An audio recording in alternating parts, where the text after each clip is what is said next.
네, 반갑습니다. 오늘은 우리나라와 선진국의 개인 자산 포트폴리오를 좀 비교해 보겠습니다. 어제 이재명 대통령께서 한국 거래소를 방문해서 이런 표현을 했습니다.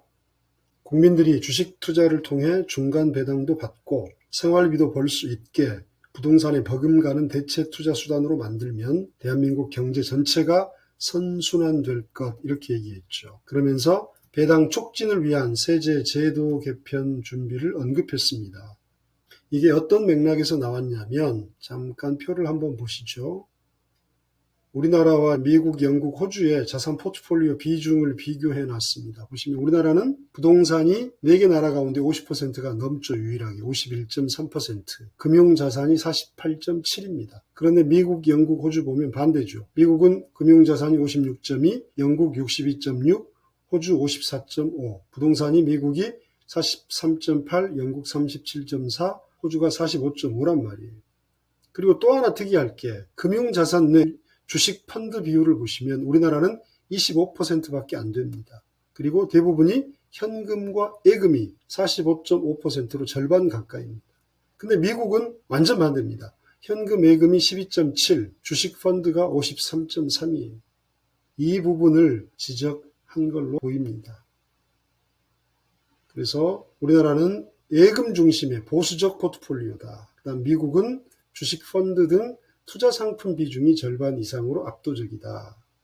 그래서 어제 이 대통령의 발언의 의미와 시사점을 보면요, 금융자산 가운데서도 예금 비중이 우리나라 포트폴리오가 높아서 성장성과 수익성이 낮고, 그리고 강남 3구의 아파트를 보유하지 않는, 혹은 서울의 아파트를 보유하지 않는 국민들은 재산 증식의 기회가 없다.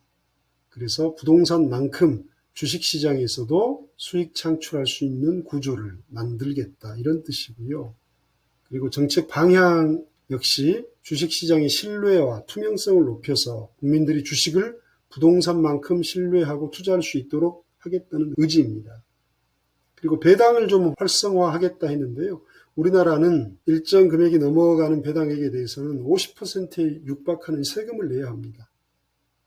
이거를 선진국처럼 배당금에 부과되는 세금을 좀 낮추겠다. 그래서 주식 투자를 통해서 생활비를 벌 수 있는 구조를 만들겠다, 이런 얘기죠. 그래서 중간 배당, 배당 확대, 세제 인센티브를 주겠다, 이렇게 얘기했습니다.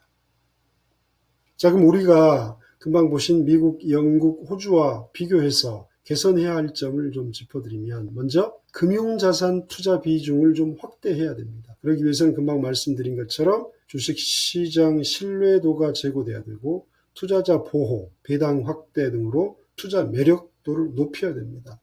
그 다음에 포트폴리오를 다변화해야 됩니다. 지나치게 부동산에 편중되어 있기 때문에 다양한 금융상품, 꼭 주식뿐만 아닙니다. 펀드나 연금 같은 것으로 자산을 분산해야 될 것이고요.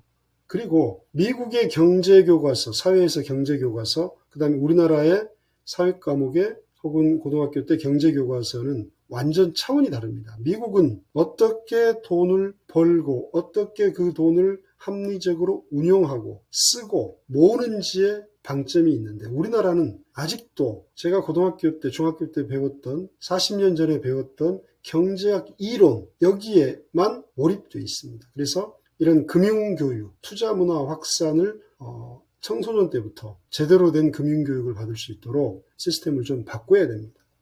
요약하자면 이재명 대통령의 발언은 한국 자산 포트폴리오의 부동산 편중 문제를 인식하고 주식시장 신뢰 회복, 배당 활성화, 불공정 거래 근절을 통해서 주식을 부동산에 버금가는 믿을 수 있는 투자 수단으로 육성하겠다는 의지였습니다. 특히 미국 같은 선진국처럼 금융자산, 특히 주식 투자 비중을 높이고 포트폴리오를 다변화해야겠다는 새 정부 정책 방향과 맞닿아 있습니다.